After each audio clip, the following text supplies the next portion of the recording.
Historical reconstruction of Aryan X. 제28회 인류가 이동해서 정착한 황국시대와 홍익인간의 정신. 환국이란 밝은 나라로 이 시기를 또한 밝은 사람인 환인시기라고도 합니다. 환인이란 밝은 사람, 박당의 사람이라고도 하며 동상 인류가 중앙아시아 투르크메니스탄에서 지구의 사방 각 지역으로 이동한 시기를 기원전 만년경 이전으로 추론하고 있는 바, 그 시기 이후가 밝은 나라인 황국시대가 됩니다. 자, 이때 북쪽으로 이동한 인류의 장손인 황공시들이 정착한 곳의 위치를 다시 확인해보고 옛 역사서를 통해 각 지역으로 이동한 인류들이 살았던 세상의 상황을 유추해보도록 하겠습니다. 한국의 역사 서적 중 환단곡이란 밝은 땅의 옛 기록이라는 의미로 이것을 인용하겠습니다. 전해에서 인류의 맞이인 황공시가 이동한 곳이 북쪽 카자흐스탄의 천산주라고 했습니다. 그러면 이곳 천산주가 어느 곳이었는지 진실을 밝혀봅시다. 참고로 인류의 시원지인 중앙아시아에 있었던 지명이 하늘천의 천안, 천부라고 했습니다. 이 하늘천이라는 지명과 글자는 인류의 장남으로 지도자인 중심 세력이 자리 잡은 곳에만 붙일 수 있는 지명이기도 합니다. 인류의 맞이인 황공시들이 중앙아시아에 있었을 때는 그곳이 세계의 중심이기 때문에 그곳 중앙아시아가 하늘의 천 지역이 됩니다. 그런데 이러한 인류의 중심 세력이 북쪽으로 이동하면서 세계의 중심인 하늘천의 지역이 인류의 맞이인 황공시들의 이동을 따라 또한 그들이 새로이 정착한 곳에 다시 붙게 되는 것입니다. 그래서 이들 맞이인 황공시들이 이동한 북쪽을 중앙아시아에서 불렀던 천산주라고 하는 것입니다. 그런데 역사를 조작한 세력들이 장남인 지도자 세력들이 정착한 역사 속 천산산맥을 키르기스스탄의 근처에 조작해서 이입해 놓았는데, 그러나 역사 속 인류의 맞이인 황공시들이 이동해서 정착한 천산은 분명히 다른 곳으로 그 위치와 증거를 밝혀드리겠습니다.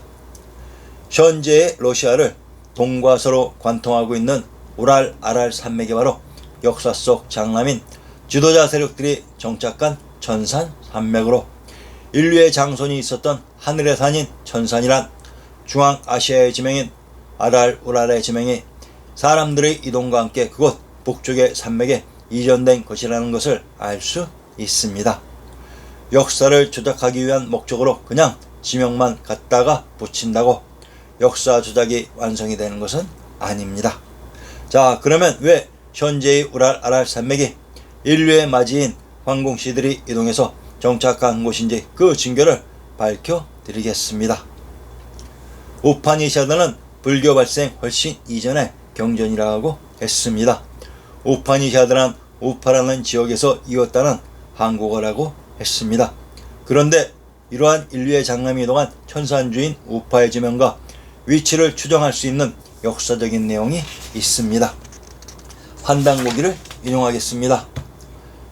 처음에 환인께서 천산에 머무르셔 돌을 터득해서 장생을 해서 온몸에 병이 없으시며 하늘을 대행해서 교화를 베풀어 사람들로 하여금 전쟁이 없게 하시며 사람이 모두 힘쓰고 노력을 해서 스스로 굶주리거나 취에 떨미 없게 하셨다. 옛날 기록에 이르되 파네르 지산하에 환인시의 나라가 있으니 그 땅의 넓이가 남북이 5만 리, 동서가 2만 여리니 정괄적으로 황국이요 나누어 얘기하면 합이 12국이니라.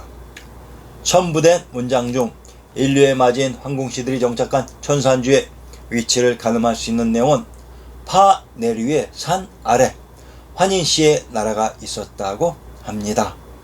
여기 파네르의 파가 바로 인류의 종손 황공시들이 정착한 우파니샤드의 무대 우파로, 천산이란 현재의 우랄 아랄 산맥이며 환인의 나라가 있었던 곳은 우랄 산맥의 끝부분의 하단인 현 카자흐스탄 내에 있었으며 지명은 우파로, 우파의 의미는 우는 윗, 손대라는 의미이며 파는 밝은 또는 복, 법왕청이라는 의미입니다.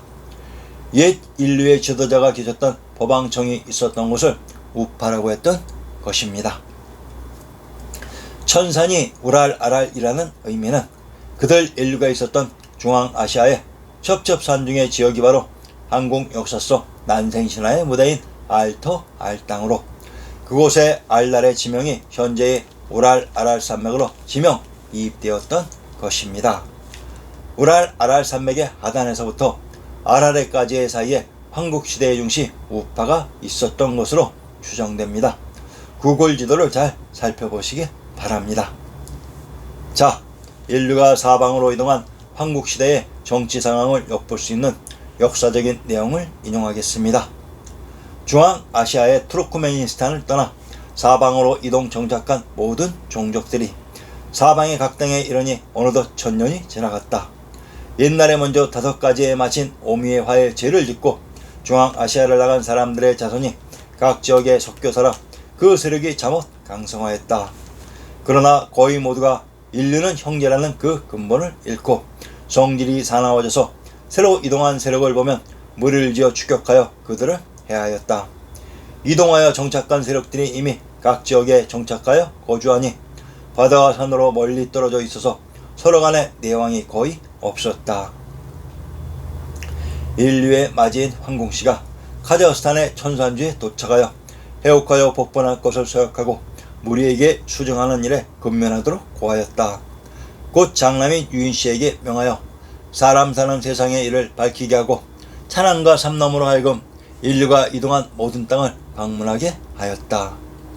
첨부된 역사적인 내용을 통해 태초의 인류는 같은 엄마의 배에서 태어난 동포라고 했습니다. 이를 한국어로 사해 동포라고 합니다. 즉 전세계의 모든 인류는 한 형제라는 것입니다. 그런데 이들이 사방으로 이동하여 나누어 살게 되면서 그들의 근원이 형제라는 사실들을 망각하게 되어 서로를 해하였다고 했습니다. 자, 작금의 세계적인 정치 상황과 아주 딱 맞는 얘기를 역사책의 고소에서 지적해주고 있는 것입니다.